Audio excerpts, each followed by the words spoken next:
What's up, YouTube? Welcome back to the Cutlass Board Games channel. It's another Blood on the Clocktower video, except this is kind of like me running through a script that I've been working on, kind of a thing.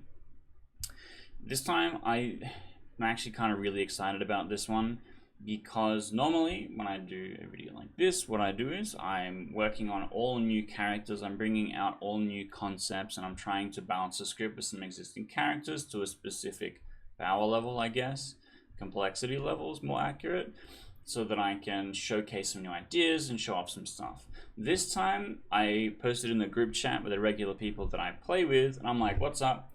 What's everyone's favorite homebrew characters that they've played with on some of my scripts? And I've put them all together in one big script that we're going to go through now. This is called a Lone Caller Nox. It has a mix of homebrew and classic characters. I'm going to run through all of it for you in a second, because it does get a bit crazy. Starting off with some classics: the chef, the clockmaker, the empath, the mathematician. All are integer characters. This will come up later, I promise. Then we have the pursued. This is a homebrew one. Each night choose a player, not yourself. Our townsfolk chosen swaps characters with you.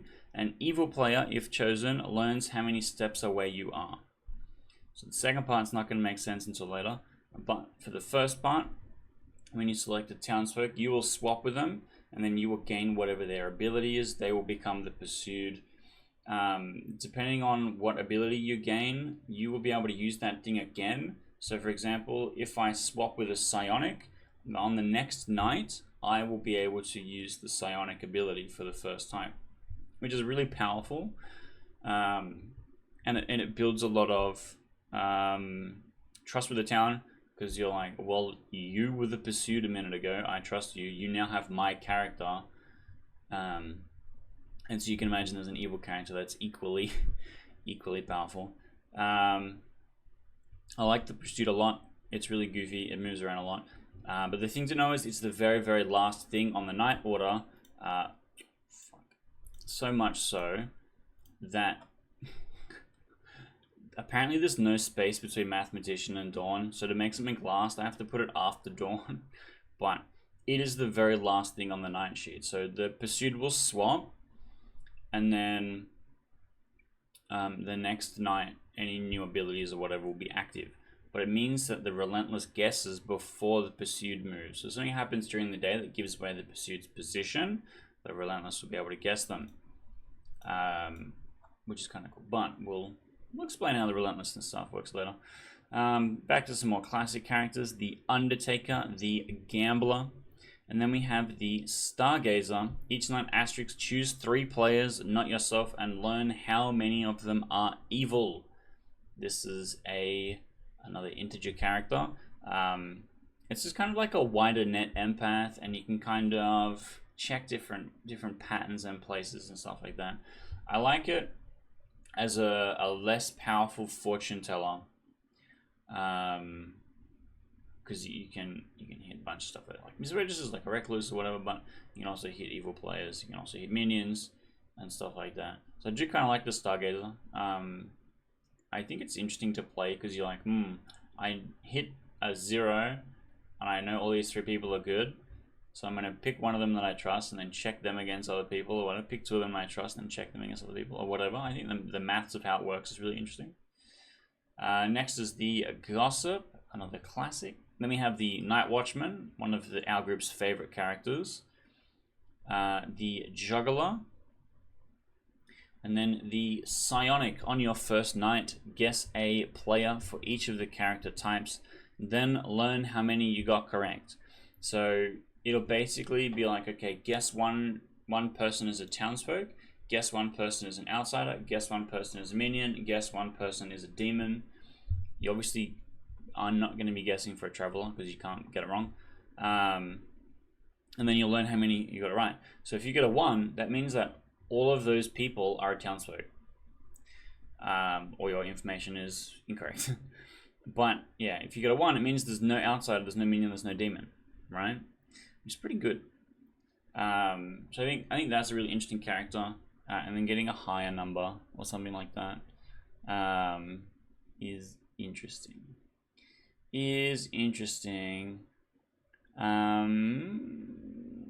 Unless if obviously the one person that you guessed correctly was a minion, demon, or outsider, and then there was no townsfolk in the listing somewhere. I don't know. It's hard to map out exactly how how it's supposed to work without specific cases. But I think the Psionic is an interesting character.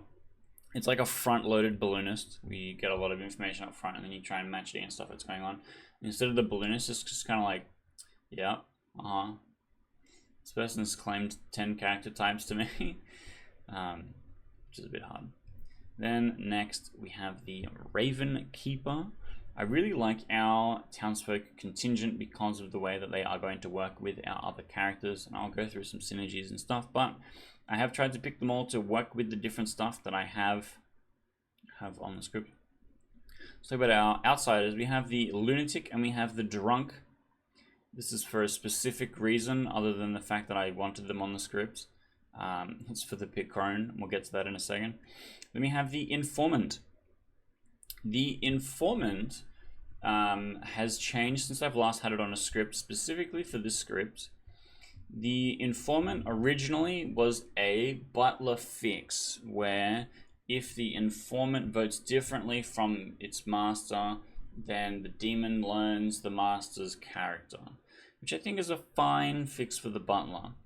However, the thing that I realize now as an old man, the problem with the butler is the butler selecting a player. The butler selecting a player gives the butler the ability to game the system in an in-person game. If the butler picks someone across the circle, when the storyteller is facing the butler for the vote, the storyteller cannot check against the butler ability. Online, obviously, this is less of a problem because the storyteller has a top-down view.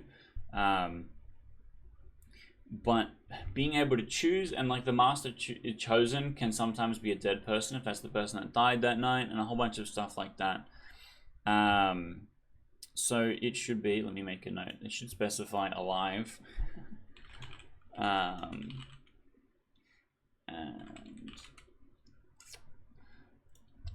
So the Informant, if you vote differently from your nearest anti-clockwise good player, so it's always the good player who is going to vote before you, like right before you. The demon learns the nominee's character. So because you're not selecting a master, I cannot give away the master to the demon, but the person who is nominated could be given to the demon. And there is a specific demon that cares about learning what the characters are. So the Informant was always created as kind of like a companion in that setup. And I kind of like this one because the Informant is like, okay, how much do I trust the person directly next to me? And then how much do I trust the person next to them? Which one of them do I think is the good player? Who am I going to vote with? Which I think is a bit more of a game in the Informant trying to specifically find something. It's a little bit like a Shigenja, where they're like, oh, is this person really the one? Or is the number, you know, the person that I indicated against further away from me? Which I think is, I don't know, gameplay is something interesting.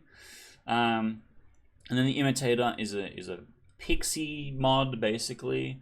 You start knowing one in-play character. Even if dead, you are mad that you are that character, or that character dies tonight.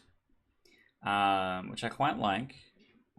Basically, let's say you are mad that you are the balloonist. If you do not uphold your madness that you are the balloonist, then the balloonist dies tonight.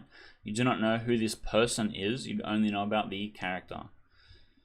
Okay, let's get to our evil. Some of our evil.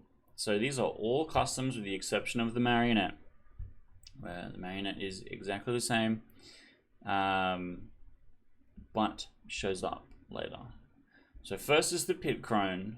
I played the Pit Crone on a, I ran it on a goofy as script, where every character gives you, like, there's a character which is just Viola, and then you have the ability of just a character from the script, sex and violence, and then there's one for just basically every category of script. And then the Pit Crone would choose 2 players each night, and they gain the ability of a not in play off script outsider.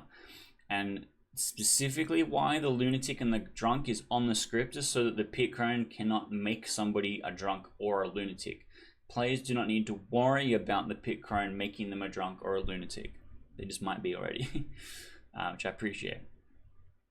And also the pit crone notifies the person, so they will always get notified that the pit crone has happened. And there's an exact finite list that the pit crone can create, which I have put on screen for your viewing pleasure. Creating this many reminder tokens is a fucking nightmare, but I have done it, I guess. So this is kind of very goofy and fun.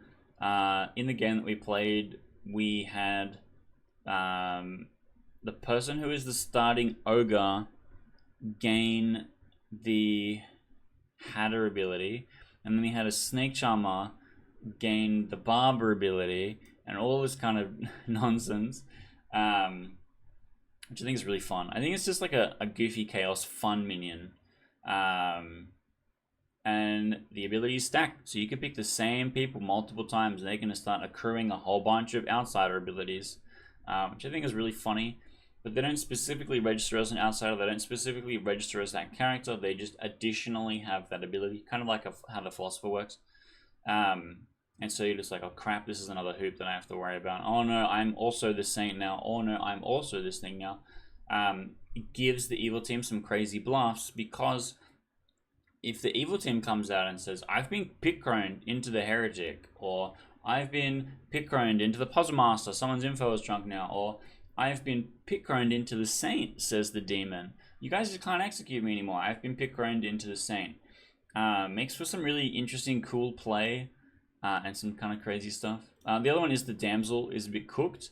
What will happen is that minions will not be notified that a damsel was created, but a damsel might be in play. So the minions could just send out a damsel guess. And that's something that I would include in the jinxes, but the program that I use doesn't make jinxes very good. So I just leave it. That's the pit crone. This is one of my newest favorite characters at the moment. Next is the finesse. Each night, choose a player. You learn their character and may dictate what info they receive from good player abilities tonight. So the finesse will select someone, and then the finesse will tell me what they want me to say to the player they selected. And so let's say the finesse selects an Undertaker. They can go, okay, this is the character you're going to be shown. But also they can give them information like the Night Watchman. You go, you received a Night Watchman ping from this person. That person might be finesse, that person might be the demon, whatever. They can dictate that kind of thing. And the finesse works really well with but we'll get to that in a minute. Next is the Crypt Keeper. This was another requested one. Players, a word that I just cannot spell apparently. Players that have died at night are told privately. If a dead player was executed today, choose someone to die tonight. So we played a game of this recently where basically people that are executed are shown as dead. They'll have a shroud. People that die at night will be woken up by me. I tell them, you have died. When the day starts, I announce no one has died that night. And then players will be like, that was me, I died, or whatever. And then players that are being kept dead by the Crypt Keeper ability can nominate and vote normally. They just basically register as alive. But if the Crypt Keeper is executed, all of those players become registering dead. Like the shroud shows up, all that kind of stuff. Which is kind of cool. And it gives the evil team the ability to bluff that they have died earlier on. So imagine the demon sinks, the demon selects an executed player, and the demon's like, guys, I was the first one to die, I was this, and that sucks, or whatever. And they just sit there the entire time like, bro, I died night one. What? I'm not the demon, what the hell? It's a Crypt Keeper game. And similar things like that. Like you just have to kind of guess when the final day is, because you don't really know. The Shrouds doesn't tell you that there's only 3 people alive. You just have to kind of guess. There might be multi-kills or stuff like that because we have things like the Gossip and things like the Gambler, which might create extra deaths at night in such a scenario, which I think is kind of cool. Same as the Imitator as well, can get extra deaths at night, which I think is kind of a cool minion ability. It gives the evil team a lot of power in potentially hiding where the kills are and bluffing that they are dead, which I think is cool. Next is the demons. So we mentioned the Relentless earlier. Each night, asterisks choose a player, they die. If the pursued is killed this way, you win the game. +1 pursued. So that's why the pursued moves around. That was the whole goal, is to have a townsfolk character that moves around a bit, and the Relentless is trying to find them. If the Relentless can find them, they win the game. That is why the pursued is so powerful, because normal demons have to kill most people. The Relentless just has to kill one guy. One tricksy guy, which I think is kind of cool. And then next is the Pontifact. Each night, asterisks a player might die. On the first night, learn 4 in-play characters. Each night, guess which players are which of these characters. If guessed correctly, win the game.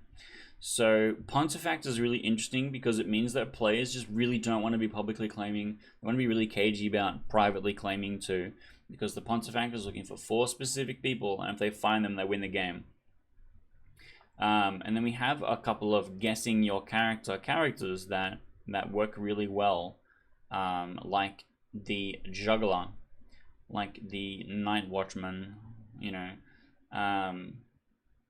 which can potentially help a Pontifact guess things.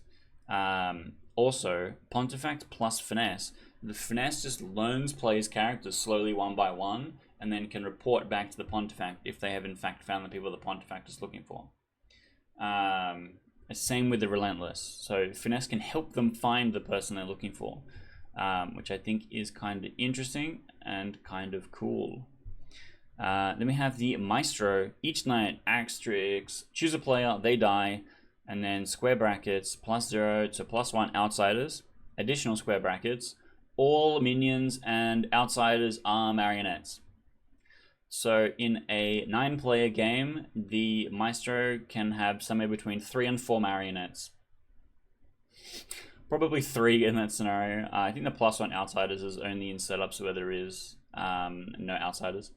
But this is a really fun character. This is also a really fun character for the Lunatic, because the Lunatic doesn't learn minions that are not on their team, basically. One of the main reasons why the Lunatic is able to figure out that they're Lunatic, because the minions that they learn don't come and talk to them and help them out.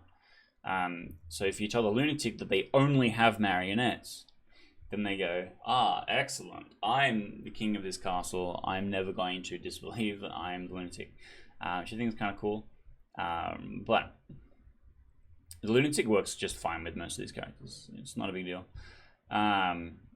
But the Maestro is good fun. I think it's really goofy, and it puts a lot of extra stress on the outsiders, because the Lunatic who thinks that they are the Maestro and has a bunch of marionettes might just be a marionette to the Maestro, which is kind of funny. And the marionette clause of must neighbor the demon from the setup only works for the specific minions that are set up in the bag. So for example, if it's a 10-player game, 2 minions will be marionettes, and there will be no outsiders that are marionettes. In an 11-player game, there'll be 2 neighbors that are marionettes that neighbor the demon, and 1 player who is an outsider that could be anywhere, that is just thinks they're an outsider, has the marionette instead. So they don't necessarily all have to neighbor the demon, but at least one will, which is kind of cool. And so there's a lot of funky interactions, but the drunk can be placed anywhere to make a marionette anywhere. I had a Poppy Girl game where the Poppy Girl was the drunk marionette, which is kind of goofy. And so obviously the Maestro knew all the marionettes. And then our final character, Uno. Each night, asterisks choose a player, they die. All townsfolk abilities that receive information in the form of an integer receive a 1 instead, +1 mathematician. So Chef gets a 1. Clockmaker gets a 1.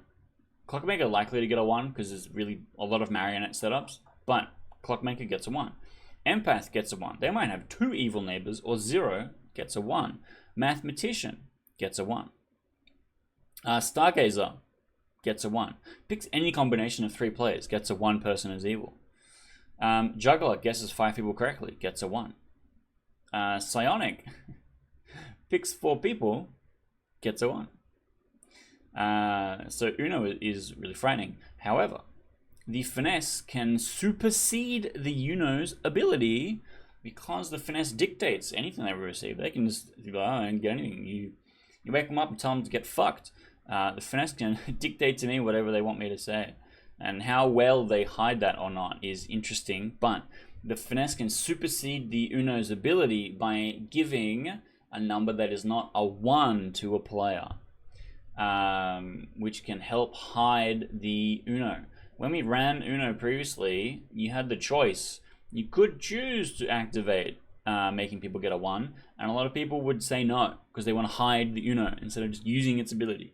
So it really underperformed. I think this setup with the Finesse and the Uno, way better. Seems to work really, really nicely instead. So I'm really excited to run this one. I'm going to be trying to convince my local group to come and play some of this, because a lot of characters they are familiar with, they have played before. There's nothing like brand new specifically for this script. This is a collection of all characters from other scripts that I have run for them. But I'm really excited to see how it all comes together. And if you're keen for something like this, maybe once I fix some of the typos, I will post a JSON for people to download and play themselves. But let me know what you think. This is always a work in progress. I'm always looking for feedback, getting suggestions, changing things, adjusting stuff. You'll notice that if you've seen some of these characters from previous videos, a lot of them are not identical. A lot of them I've changed and tinkered with and fixed and adjusted over time, because that's how game design works. You make something and then you go, oh wait, that's fucking awful. And then you either remove it or you change it or you tinker with it. You know, it's always tinkering and adjusting and making it 10% better multiple times until it becomes perfect. And that's the job, unfortunately. It's tinkering all day. But, you know, if you're as excited about this as me, hit the like button, hit the subscribe button. That kind of shit helps a lot, and I really appreciate it. So I've been focusing a lot on the channel lately. I've been putting a lot of stuff together. In the whole month of January, I'm aiming to have one Blood on the Clocktower video every single day. So, I don't know. I appreciate that if you're hanging around for this in particular. But I do a lot of other stuff on the channel as well. So it's worth an explore. Go and check out some of the cool stuff that we're working on here. And then hopefully I'll be seeing you in another video.